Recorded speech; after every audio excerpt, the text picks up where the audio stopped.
क्या आप जानते हैं कि हजारों सालों से पवित्र मानी जाने वाली गंगा नदी आज भी वैज्ञानिकों के लिए एक रहस्य बनी हुई है? आखिर क्यों प्राचीन भारतीय शास्त्र गंगा को केवल एक नदी नहीं बल्कि दिव्य चेतना की धारा कहते हैं? और कैसे भौतिक प्रदूषण के बावजूद इसे आज भी अनंत पवित्र माना जाता है? आज हम उस रहस्य को डिकोड करेंगे जो हजारों सालों से गंगा को आस्था, श्रद्धा और आध्यात्मिक शक्ति का प्रतीक बनाता आया है। गंगा भारत की सबसे पवित्र नदी, लेकिन प्राचीन भारतीय शास्त्रों में इसे केवल एक नदी नहीं बल्कि दिव्य चेतना की प्रवाहित धारा माना गया है। हिंदू दर्शन में गंगा की पवित्रता के दो पहलू बताए गए हैं, आध्यात्मिक और वैज्ञानिक। प्राचीन ग्रंथों जैसे भगवद गीता और भागवत पुराण के अनुसार गंगा स्वर्गलोक से पृथ्वी पर उतरी हुई दिव्य नदी है। कहा जाता है कि इसका उद्गम विष्णु के चरणों से हुआ और फिर शिव की जटाओं से होकर यह पृथ्वी पर प्रवाहित हुई। शास्त्र कहते हैं गंगा केवल शरीर को नहीं बल्कि आत्मा और कर्मों को भी शुद्ध करती है, क्योंकि वैदिक दर्शन के अनुसार गंगा का संबंध सीधे दिव्य चेतना से है और इसी कारण वह संसार की अशुद्धियों को अपने भीतर लेकर भी आध्यात्मिक रूप से अपवित्र नहीं होती।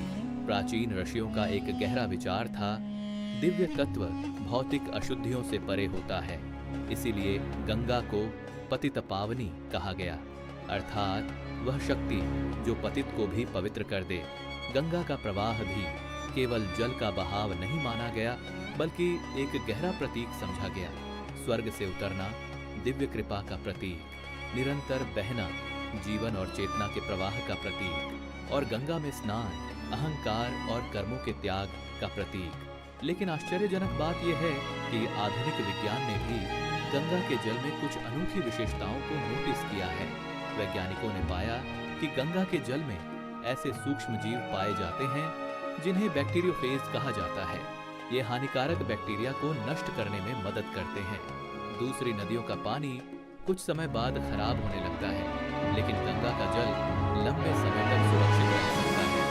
कुछ वैज्ञानिक इसके पीछे कारण बताते हैं, अधिक ऑक्सीजन रिटेंशन कैपेसिटी, हिमालयी मिनरल्स और प्राकृतिक माइक्रोबियल बैलेंस। गंगा हिमालय से निकलती है जहां अनगिनत औषधीय वनस्पतियां और खनिज पाए जाते हैं। माना जाता है कि इनके सूक्ष्म तत्व जल की गुणवत्ता को प्रभावित करते हैं। कुछ अध्ययनों में यह भी देखा गया कि गंगा के जल में जैविक अपशिष्ट को अपेक्षाकृत तेजी से विघटित करने की क्षमता होती है। इसे उसकी सेल्फ प्यूरिफाइंग नेचर कहा जाता है। हालांकि आध्यात्मिक पवित्रता और वैज्ञानिक गुण दो अलग विषय हैं, लेकिन दोनों ही यह दिखाते हैं कि गंगा को भारत में केवल एक नदी नहीं माना गया बल्कि आस्था, चेतना और जीवन के शाश्वत प्रवाह का प्रतीक समझा गया। और शायद इसी कारण हजारों साल बाद भी करोड़ों लोगों के लिए गंगा केवल पानी नहीं बल्कि श्रद्धा, विश्वास